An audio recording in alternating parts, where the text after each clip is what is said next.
Saya berani deh sebelum 500.000 penonton, saya berani nggak dibayar. Kamu harus jadi PNS bisa dibanggain sama kanan kiri. Ketika ibu arisan, oh anakku masuk PNS kan bangga kan. Malahan dia perannya lebay. Kok aku gak ono ngomong Jawa sih, bay. Halo teman-teman semua, balik lagi dengan gue Nanika di Breakdown Bros Podcast episode 30, It's Nothing But Movies. Nah, kali ini gue kedatangan seorang YouTuber lawas. YouTuber lawas. YouTuber lawas. Ini menemani era YouTube kalian di awal-awal YouTuber bermunculan, yaitu Bayuska. Halo semuanya. Apa kabar, Bay? Baik. Wih, jaketnya udah menandakan lo udah punya sebuah project terbaru. Iya, ini jaketnya Loro Ati. Loro Ati. Nah, ini kan film keempat berarti ya, Bay? Kalau misalnya dari segi film yang aku garap sendiri ini yang kedua. Tapi Yang ya kedua. kalau misalnya yang aku main di situ 5 ya. Kelima nih Iya. berarti. Kok tagihan ya, Bay? Lima. Main film? Iya sih karena lebih apa ya, lebih fun, terus kolaborasinya lebih gede gitu kan ya. Oh iya sih. Kalau sebelumnya kan YouTube kan nulis sendiri, susun sendiri gitu kan ya. Iya. Syukur-syukur nggak ditonton sendiri ya. Ya itu. Tapi lekat banget Bayuskak tuh dengan budaya Jawa. Sampai ke film pun lu bawa budaya itu Ya. ke bisa dipertonton sama orang gitu ya di Ya. sebuah sinema. Nah, itu emang dari awal lu punya cita-cita untuk bikin film dengan dialog Jawa atau emang itu muncul setelah lu bikin YouTube? Kalau misalnya dari kedaerahan berbahasa Jawanya itu ya dari YouTube ya kan. Dari awal kan pengen bikin sesuatu hal yang unik tapi menggunakan bahasa daerah, dan aku pengen menerobos bahwa kalau misalnya ada pemahaman berbahasa daerah itu berarti katrok dan nanti nggak bisa dipahamin banyak orang, ya jangan. Maksudnya kita bisa kok kasih subtitle yang bikin orang semua paham gitu loh. Fokusnya ke kontennya gitu ya Iya, kan. fokusnya Kalau kontennya bagus mah nggak perlu ragu, pasti akan ditonton orang Pasti gitu akan aja. orang. Nah, kita flashback dulu, Bay, dari Ya. lu mulai YouTube terus akhirnya lu shifting ke industri film. Ya. Nah, lu kan pasti kan pas pertama kali muncul nih di industri Ya. perfilman pasti kan punya rasa shock lah nih kan, ada kamera, lighting segala macam dan lu harus mendirect lagi. Terus perasaan lu gimana tuh, Bay? Pertama kali lu bikin YouTube terus habis itu pindah ke industri film. Di awal malah aku nolak, Pak, dulu. Karena nolaknya ya kaget ya, ditawarin sama salah satu produser gitu. Bayu, langsung aja kamu kalau misalnya ada ide, langsung aja bikin film sama kami. Kamu bisa nanti merealisasikan ide-ide kamu gitu. Terus aku bilang, "Pak, saya kan bikin video itu, Pak, cuman 10 menit, Pak. 15 menit gitu ke video YouTube. Terus bikin film itu kan panjang tuh.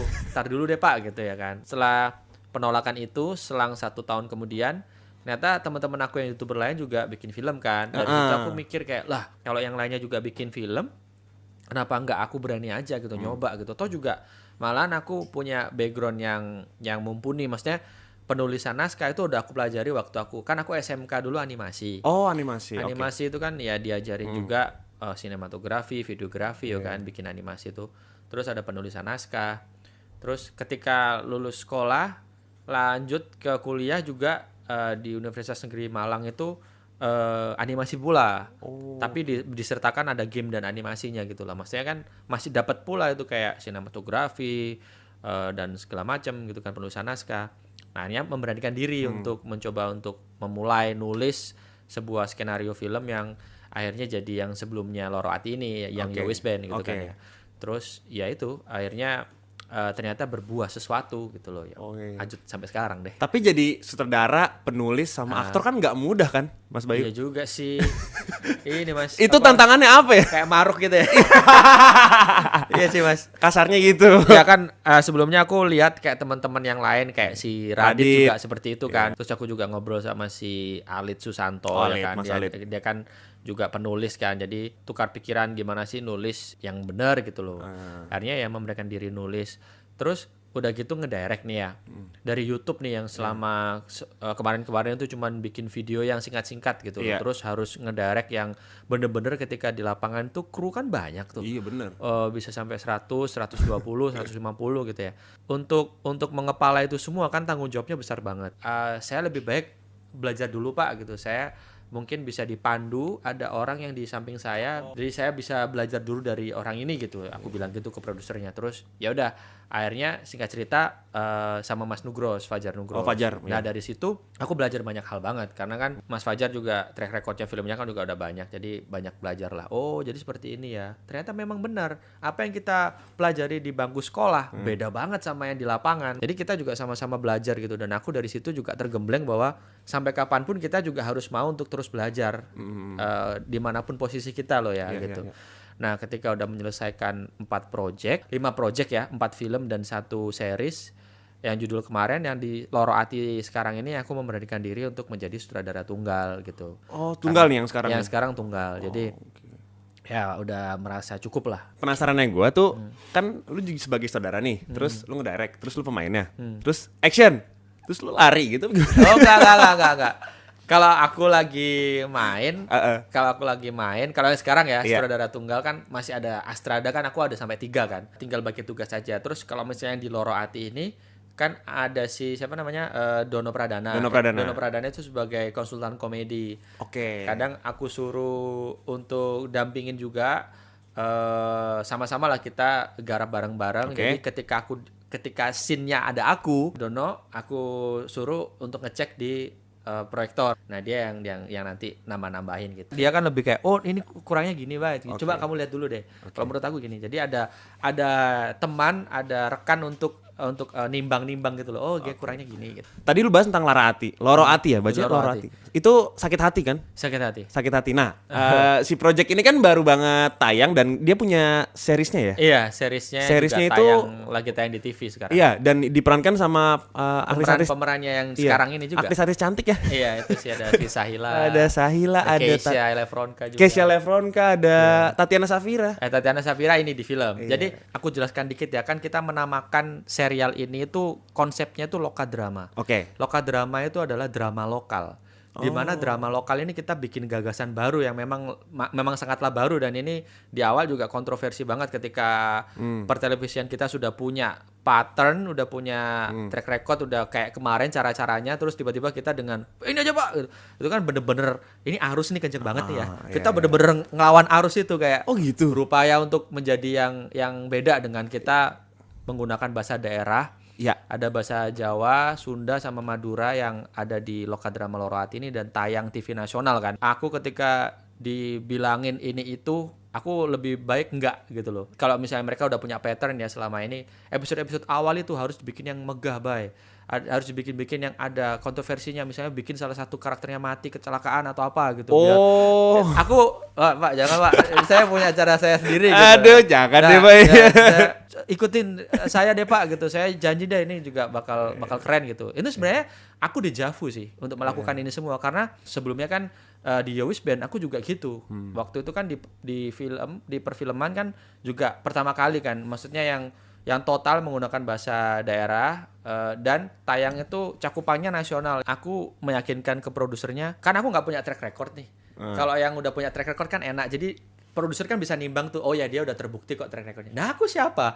Aku YouTuber, baru masuk film, tiba-tiba ujuk-ujuk bikin konsep yang aneh, yang baru banget gitu kan ya. Jadi aku kayak meyakinkan biar mau, itu aku di kontrakku tuh ada satu poin itu, biar Bapak percaya saya berani deh sebelum 500.000 penonton, saya berani nggak dibayar gitu kan.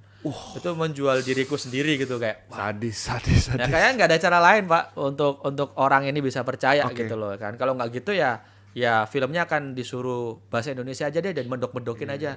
Kalau perlu jangan syuting di Malang, syuting di Jakarta aja yang sudut-sudutnya kayak kota Malang gitu kan. Oke, Ya. Aduh, Pak, gitu. hal-hal kayak gitu ya, yang Iya. jadi concern lu untuk Iya, series ini harus. kan. Kalau keresahanku juga, aku pingin kedaerahan itu yang selama ini Iya. kita anggap sebagai suatu hal yang katrok, yang deso. Iya. Mari kita sama-sama rubah menjadi sesuatu hal yang keren gitu loh. Ah. Ya kan? Selama ini kan belum ada. Dari kedaerahan itu dibikin apa gitu yang keren, Iya. sehingga orang-orang mikirnya ya sudah itu katrok, itu deso, sehingga kalangan mudanya udah nggak mau menggunakan bahasa daerah, mungkin kalangan tuanya udah semakin tua dan mungkin akan meninggal, dan bahasa daerah punah gitu ya kan. Bahkan budaya-budaya kita akan punah. Itu kan miris sekali kan. Kita akan jadi masyarakatnya seperti apa gitu. Ini concern aku di situ, dan upaya ini bukan semata-mata nge-push Jawaannya doang, tapi Oke. semoga masyarakat luas juga memahami bahwa ini adalah upaya untuk menggaungkan kedaerahan itu, jangan dibikin malu gitu loh. Keren. Gitu. Gue jadi suka banget sama dialog-dialog yang berbahasa daerah ya. Iya. Kemarin juga gue sempat nonton Ngeri-Ngeri Sedap, bagus Nah, juga. itu juga keren. Maksudnya Keren juga. itu namanya hyper lokal. Jadi Iya, bener. lokal itu jangan malah kita tinggalin gitu lah ya kan. Malahan kita harus junjung tinggi. Kalau perlu total pakai bahasa daerah itu sendiri. Itu Nah, yang- si Loro Ati ini tuh basic ceritanya tuh tentang apa, Bay? Oke, kalau Loro Ati ini kan seperti judulnya, Loro Ati sakit hati. Sakit hati. Namun sakit hatinya itu bukan semata-mata cuma diputus cinta gitu-gitu saja. Namun sakit hatinya itu luas. Aku meluapkan apa yang aku pengen luapkan tapi dengan karakter Joko ini. Karena di karakter Joko ini adalah karakter yang selalu dipaksa hidupnya untuk melakukan hal yang bukan dia inginkan. Kayak misalnya dia disuruh ibunya, kamu tuh harus jadi PNS. Pokoknya nggak mau tahu, kamu harus jadi PNS, bisa dibanggain sama kanan kiri. Ketika ibu arisan, oh anakku masuk PNS, kan bangga kan. Oh, Nah, kan, oke. tapi dia itu kan nggak mau. Dia kan pengennya nggambar, ngedesain. Dia Oh, dia kan desainer si Joko ini. ya kan? Dia selalu gambarnya bagus. Dia punya bakat di situ dan tinggal dikasih semangat dikit sebenarnya jadi itu. Itu sebenarnya juga curhatan aku karena di kehidupan aku pun juga Terjadi? seperti itu, iya kan. Kayak dulu deh masuk jurusan animasi. Oh, itu jadi keluarga besar omongan itu udah. Oh, Bayu masuk animasi. Apa itu? Jadi apa besok itu? Nah, kan. Tapi kan orang itu punya mimpi. Sepakat. Jangan gugurkan mimpi mereka dong. Iya, Kasih support dong. Karena kan kita nggak jalan hidup kan banyak. Jalan hidup nggak cuma satu jadi PNS atau jalan hidup nggak cuma satu jadi pegawai kantoran gitu kan yang bisa dibanggakan orang tuanya. Nah, itu pemikiran itu yang harusnya kita diserap ya. Harus kita gantilah pemikiran itu, nggak boleh gitu doang gitu. Pertanyaan gua, Kesha, Tatiana sama si Dono ini tuh jadi support system lu atau Oke. apa? Kalau di film itu fokusnya ke Joko memang. Jadi kita penyelesaian dulu nih Joko nih. Joko oke, bakal oke, gimana oke. sih nanti Oke. dari segi loratinya Joko itu terhadap orang tuanya, terhadap lingkungannya, terhadap percintaannya. Bakal kayak gimana kita selesaikan di film Lorati ini. Nah, itu lu nulisnya berapa lama, Bay, nulis skrip untuk Loro Ati ini? Kurang lebih lama ini Pak. Dari sebelum pandemi itu tercetus ide ini sudah ada. Oke. Dan penulisannya itu ya kurang lebih 6 bulan lah. 6 Dari bulan? segi develop cerita Iya, dan develop segala cerita. macam gitu kan ya, sampai akhirnya menemukan pattern yang pas Yang pas. gitu ya kan, yang cocok, yang sesuai gitu. Itu 6 bulanan. Terus udah gitu proses syutingnya kemarin di Surabaya 1 bulan lebih seminggu lah. Reading juga sebulan. Reading juga sebulan. 6 bulan tambah 8 bulan nih. Buset, hampir Terus, setahun tuh. Ya udah hampir setahun. Kayak Pas, setahun deh. pas karena pandemi kan- tuh ya? Pas pandemi. Oh. Sulitnya itu Pak, waktu pandemi kemarin, waktu yang filmnya itu lagi naik-naiknya tuh COVID-nya. Jadi harus hati-hati banget tuh, Iya benar-benar. lagi. Syutingnya harus terkekang banget tuh, harus Prokes. prokesnya ketat banget. Ring 1, ring 2, ring 3. Tapi emang di lingkungan tentang si project film Loro Ati yang lu bikin ini semuanya suportif ya? Maksudnya semua berjalan dengan lancar. Bisa dibilang. Ya syukur-syukur lancar Alhamdulillahnya semua, gitu ya. alhamdulillah Maksudnya nggak ada kendala tentang nego-nego sama produser yang sulit atau apa gitu. Karena ya syukur-syukur kalau misalnya Loro Ati udah terbukti, validasi aku sebelumnya kan Yowis Band kan. Iya. Karena Yowis Band udah terbukti kan. Meskipun dulu juga di awal Yowis Band juga Susah juga. realisasinya juga kayak gitu tadi, sebelum 200.000 penonton saya dan sekarang masanya juga udah terbentuk kan. Yang dulu nonton Yowis Band. Oke, yang gue penasaran, gue pengen tanya sama lu nih. Kenapa komedi, Bay? Lu suka banget sama film Enggak. komedi? Sekarang yang aku nyaman di situ masih komedi sih. Kalau ke depan ada kesempatan untuk bikin yang lain ya ayo. Tapi mungkin di 3 judul film ke depan aku masih akan komedi sih. Oke. Berarti emang komedi salah satu genre yang udah lu kuasai. Ya, Iya. karena lebih enak aja. Karena dari awal kan ya YouTube Oke. kan komedi kan. Oh, Yang bikin YouTube oke. dulu kan, Iya, bagaimana caranya bikin orang seneng dengan konten kita kan komedi kayak lucu-lucuan gitu. Nah, ini di trailernya kan gue liat jaketnya sama nih sama yang lu pakai nih, Bay. Nah, iya. Nah, ini ikonik nih gue Ya, liat nih. ikonik. Itu Nah, maksudnya apa sih, Bay? Ini kan artis-artisnya ini nanti akan kalian temukan jawabannya ketika nonton filmnya ya Oke. kan? Namun kalau misalnya aku bisa jelaskan dikit, jaket ini bisa menjadi seperti aku pakai terus seperti ini adalah upaya untuk selalu menggembleng IP Loro Ati nih untuk ke derivatif yang turunannya yang lebih banyak Oke, gitu. gue paham. Misalnya kalau misalnya kemarin Yowis Band kan, aku selalu punya pemikiran kalau misalnya kita bikin sebuah judul, apakah ketika filmnya turun akan selesai gitu? Ya jangan dong gitu kan. Terus digembleng. Kalau misalnya Yowis Band, bahkan aku bikin ininya komik yang sudah dijual ke Gramedia, itu kan upaya untuk terus menggembleng IP intellectual property dari Yowis Band. Bahkan merchandise-nya juga ada gitu loh ya kan. dikolaborasikan dengan vendor-vendor lain. Misalnya kalau misalnya baju aparel ya sama siapa yang gede gitu. Jadi kolaborasi. Wah, itu bukan hanya tentang kontennya doang. Jadi ya lu memikirkan segala macam dalam satu IP. Iya, IP-nya tuh bisa terus dimanfaatkan terus. Pada dasarnya IP itu memang harus seperti itu, harus terus menghasilkan. Sekarang Lorati itu merchandise-nya pun juga kami berkolaborasi sama sebanyak-banyaknya vendor ya kan. Dari semua si aktor-aktor dan aktris ini kan gue lihat cantik-cantik ya, ada Tatiana, ganteng-ganteng juga lagi ada Cicio Manasero Ya, kan. ada Cisio. Iya, nah mereka tuh mau nggak sih disuruh ngomong Jawa? Sulitan nggak? Oh, kalau gini, Cisio justru di film Lorati ini lucunya karena dia tuh orang Surabaya, Pak. Oh gitu. Dia itu bisa bahasa Jawa. Malahan dia perannya lebay. Kok aku gak ngomong Jawa sih, Bay? Ya dia kok gak ada ngomong Jawanya gitu loh. Oh iya. Dia stres gitu loh kan. Padahal dia pengen banget. Dia malah di sini jadi orang Jakarta banget kan, yang dia jadi pacarnya si Ayu. Kalau si Tatiana itu ya dia kan nggak bisa banget bahasa Jawa. Neneknya orang Jawa, tapi terus gimana tuh? Tapi dia ya nggak yang tahu banget bahasa Jawa kan ya. Nah, dia belajar. Tatiana sama si Sahila Hisyam yang belajar bahasa Jawa dari proses readingnya itu ada 3 mingguan lah. Kita intens ketemu setiap hari, pendalaman karakter dan selalu ngomong Jawa. Ngomong Jawa gitu. Dan mereka antusias tuh ya sama project ini. Dan mereka menurut aku suportif banget ya. Mereka mendapatkan naskah yang full menggunakan bahasa yang mereka nggak tahu bahasa itu, tapi mereka tertantang dan akhirnya mau belajar gitu loh. Itu aku respect banget dengan sifat mereka yang seperti itu gitu. Mereka juga sangatlah eksploratif dengan nggak cuman ngomong doang. Jadi mereka setiap harinya juga dengerin lagu-lagu Jawa selalu gitu. Jadi biar terus nancep gitu loh. Jadi ngomong-ngomong soal lagu, ini soundtracknya juga lu yang bikin juga ya? Ini juga. Gila semuanya dia yang bikin. Udah dibilang asli. Nah, judulnya Iki apa? Iki Uripku. Ini hidupku. Iki Uripku. Ya itu tadi kayak teriakan hatinya Joko kan. Iki uripku, karepku menengo. Ini hidupku, inginku, diamlah gitu loh. Jadi kayak ya kalian harus kasih aku kesempatan dong gitu. Jangan kalian mulu yang bilang ke aku. Aku pingin juga meluapkan apa isi hatiku gitu loh. Jadi itu yang nulis sendiri, aransemen segala macam lu yang nulis? Ada beberapa sih penulisnya. Kalau misalnya lirik aku, tapi musiknya juga aku dibantuin sama teman-teman aku lah. Ada 3 orang. Tapi lu memang suka genre popang ya?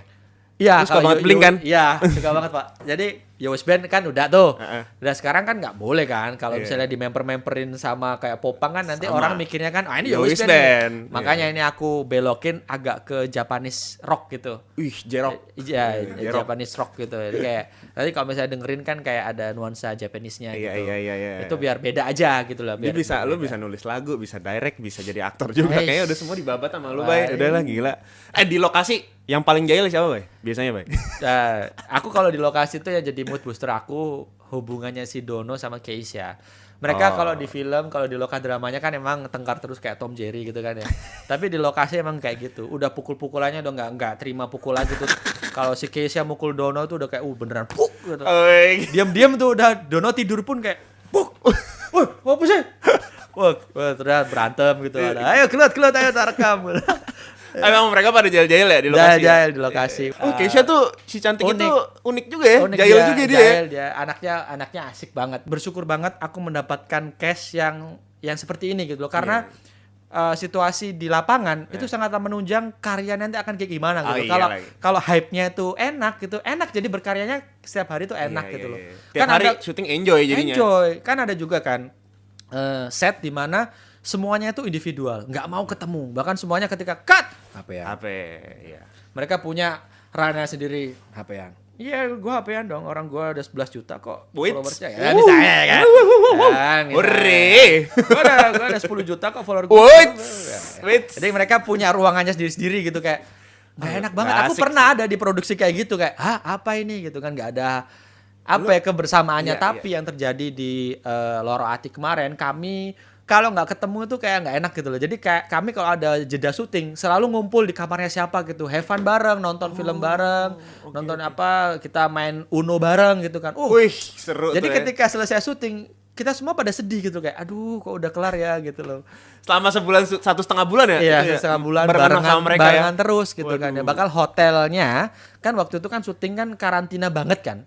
Kami itu bahkan lebih apa ya, menyatu gitu karena udah dikurung di hotel itu gitu. Iya. Nah, jadi kayak Jadi lu lebih kenal pertamanya lu udah kenal sama mereka belum? kalau aku kenal Dono kenal Dono. karena Dono juga ikut Yowis Band. Oke. Tatiana Keisha? baru pertama. Oh, Tatiana baru pertama. Keisha itu uniknya tuh dia itu pertama juga baru kenal. Nah, Keisha itu ternyata adik kelas aku SMP. SMP-nya sama kayak aku di Malang. Kan dia sama-sama anak Malang kan. iya, Dan iya. rumahnya sama rumahnya ibu aku di Malang itu deketan rumahku dulu ya. Oh, Itu ternyata. deketan dan ketika dia ngobrol ke aku, ternyata dia tuh dulu juga ketika aku booming di YouTube 2013 2014-an. Dia tuh kan masih kecil tuh, masih SMP atau mungkin ya masih SMP. Dia main sepeda, neriakin di depan rumahku juga sering. Mas Bayu gitu. Dia nontonin lu juga. Iya. Waduh, Keisha. Iya guys ya dulu. Dia cerita ke aku, terus aku juga bingung loh. Masa Esa? Iya Mas, aku ben sepedaan yang lewat omae nggak. Aku dulu sepedaan lewat depan rumah Mas Bayu, terus aku bilang Mas Bayu. Lucu banget ya. Itu baru tahu pas ada Project Larati. Iya, gitu kan. Aduh. Nah, Oke. Nah, tadi gue udah ngobrol tentang Larati, sekarang gue pengen ngajakin lu main game, Bay. Oh, ya, namanya Agree or Disagree. Jadi gue akan ngasih statement ke lo dan lo bilang itu agree kalau lo setuju, kalau disagree kalau nggak setuju beserta alasannya. Oke. Oke. Yang pertama statementnya nih, agree or disagree. Menurut Bayu Skak, Ya. ketika YouTuber bebas terjun ke industri film, berarti artis dan pemain film bebas terjun ke YouTube. Agree or disagree? Agree dong. YouTube kan broadcast yourself kan. Sempat ada pemikiran bahwa YouTube itu buat kreator yang lama-lama doang yang memang mereka meluangkan waktunya, pikirannya untuk berkarya di YouTube. Ya enggak juga sih. Maksudnya semakin kesini kan algoritma YouTube kan semakin berubah-ubah juga kan. Dan mereka juga paham bahwa ya industrinya harus tetap jalan gitu loh. Dan berbicara dengan industri ya, siapa yang perputaran uangnya paling kenceng ya mereka ya pasti akan mengarah ke situ kan. Dan sekarang kan lebih ke kuantitas ya. Ya siapa yang terus-terusan upload dia akan terus dapat algoritmanya, videonya ke up gitu ya. Jadi fine-fine aja ya? Ya fine-fine aja kok. Nggak Maksudnya fair lah. Iya, oke. Nice question, nice answer. Yang kedua, film dengan bahasa lokal jauh lebih unik dibanding film berbahasa Indonesia. Agree or disagree? Kalau aku ya, karena menjadi suatu pembeda kan. Pada dasarnya kan masyarakat luas ya, kita sebagai manusia kan, kalau misalnya aku dulu belajar di animasi ya, kita tuh cenderung pengen sesuatu hal yang baru kan. Kalau misalnya disuguhkan sesuatu hal yang sama terus menerus, nggak ada pembeda, itu ya kita akan boring kan. Seperti contoh yang aku pelajarin dulu ini, precision of vision, mata manusia itu butuh 3 detik untuk memahami suatu benda. Kalau udah gitu ya udah dia udah tahu, dia nggak akan berlama-lama di situ, dia akan ganti kemana. Oh iya bener. Oke, ini ganti. Oh ini kaktus. Udah tahu kan ini kaktus. Aku akan ganti. Iya benar. Oke. Jadi butuh fokus dulu ya. Terus kita terus minta sesuatu hal yang baru. Jadi kalau misalnya ada suatu karya yang menggunakan bahasa daerah kan itu baru kan dan fresh kan ya. Kenapa enggak? Gitu. Oke. Next nih. Menurut Bayu Skak, lo memutuskan jadi saudara penulis sekaligus pemain karena jauh lebih cuan. Lo enggak lo, Mbak. Pak, enggak lo, Pak.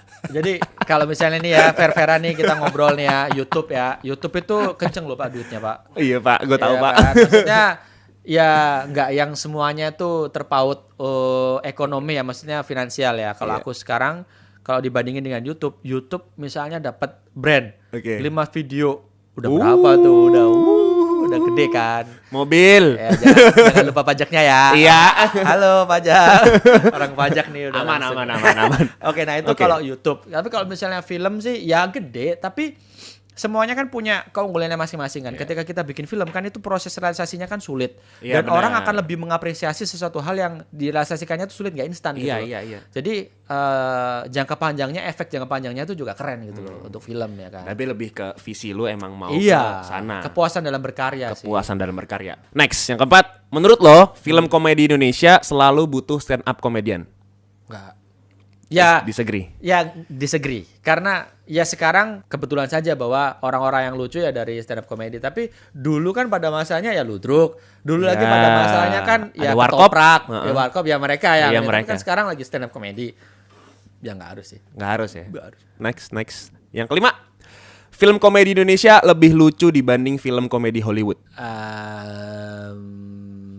Menurut lo? Kalau saya iya. Karena gimana ya, lucu atau nggak lucu kan tergantung kerelataan kita dengan konten yang kita sedang tonton kan. Karena saya orang Indonesia dan konten Indonesia adalah seringkali kan mengambil latar yang juga sama dengan saya mungkin ya. Jadi saya lebih relate ya, akhirnya ya memang lebih lucu. Lebih lucu ya Indonesia ya. Oke, terakhir nih. Ya. Kebanyakan film favorit Bayu Skak adalah film-film dari Thailand. Enggak juga. Disagree. Oke, kenapa, Bay? Film Karena- favorit lo ya dari mana sih, Bay? Biasanya, Bay? Ya film favorit ya banyak kan Hollywood sih. Maksudnya Hollywood ya? aku tuh ngefans banget kalau misalnya aktor ya Tom Hanks. Forrest Kalau Gump Forrest Gump. Banyak lah filmnya dia. Iya. Salah satunya Forrest Gump juga keren, tapi banyak juga yang keren. Kalau misalnya ini aktor yang komedi ya, Oke. aku Adam Sandler. Oi. Itu aku Punch Drunk Love paling gue suka itu. ya banyak Adam lah Sandler. juga. Klik. Klik juga. Itu sedih. Itu tentang waktu. Jadi kita Waktu. jangan menyanyiakan waktu. Asik. Itu Thailand juga aku mengeksplor kan. Maksudnya yang aku lihat adalah ketika kita itu sekarang mulai bangkit ya. Indonesia kan mulai sadar nih bahwa industri kreatif itu memang harus kita bentuk gitu loh. Itu yang dilakukan sama Korea, itu yang dilakukan sama Jepang. Jepang udah duluan ketika di bom Hiroshima Nagasaki, dia bingung kan mau jualan apa nih. Akhirnya dia jualan kreatif kan, jualan Astro Boy. Oh iya benar. Amerika nggak sadar bahwa kalau kalian jualan Astro Boy, dia tonton anak kecil. Ketika dijual ke Amerika, ya udah tonton anak kecil, tapi anak kecil itu kan bisa jadi gede. 20 tahun kemudian anak kecil itu yang tadinya nonton Astro Boy, dia udah gede dan ketika udah nonton Astro Boy dan di dalam Astro Boy itu ada ramen, ada sushi. 20 tahun kemudian di Amerika buka warung-warung sushi. Mereka akhirnya beli gitu loh.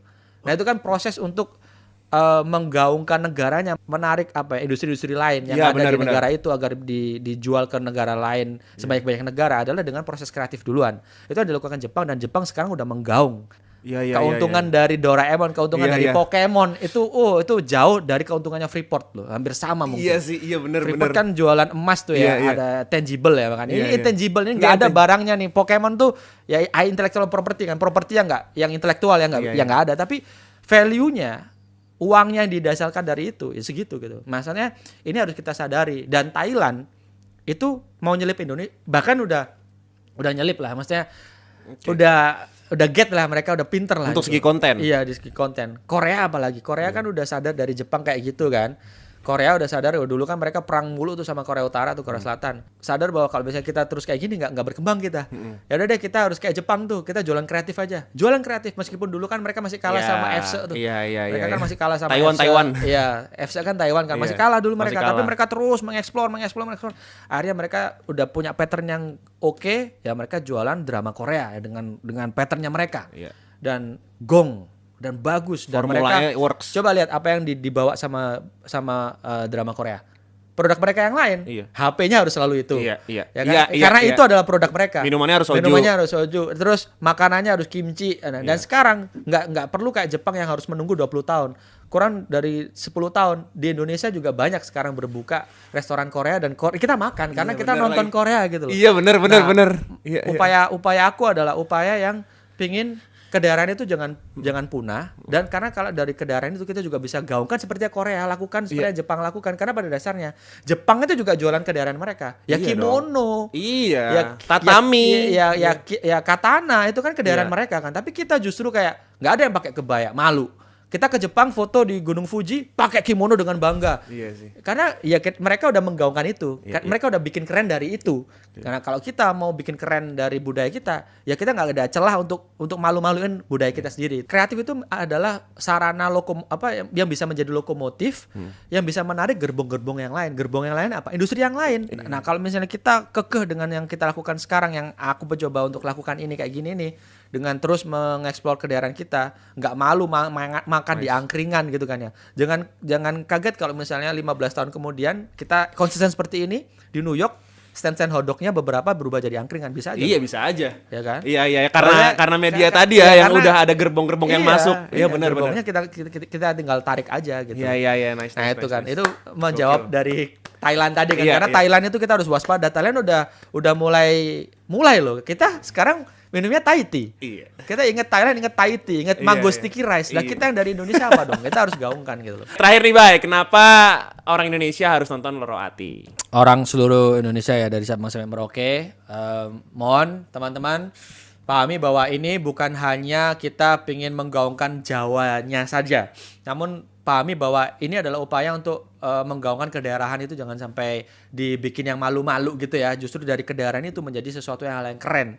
Jadi dari situ kita bisa lebih pede untuk menjadi diri kita sendiri, nggak yang harus harus jadi keren itu harus seperti ini, harus ngikutin sana ya jangan, jadi diri kalian sendiri aja gitu. Bangga dengan itu gitu loh. Kedaerahan kalian masing-masing, yang orang Yang orang Minang ya jadi orang Minang, yang orang Sunda jadi orang Sunda, yang orang Bali ya jadi orang Bali gitu. Maksudnya tapi kita dipersatukan dengan Indonesia, ini kan bahasa Indonesia yang mempersatukan kita. Namun kedaring kita tetap kita pegang teguh, tetap kita peluk masing-masing. Wah, kita akan menjadi bangsa yang besar sekali, dan upaya itu yang kita gaungkan dengan karya Loro Ati ini. Saksikan nanti di bioskop. 15 September 2022. Yoi, thank you banget Bayu udah join ke podcast ini, sebuah kehormatan bisa ngobrol-ngobrol sama lu. Next time kita bakal ketemu lagi ya, mampir podcast lagi. Bayu Skak pamit, Nandika pamit, and terima kasih yang udah nonton. Jangan lupa untuk subscribe, share, and like. Bye bye. Have a nice day.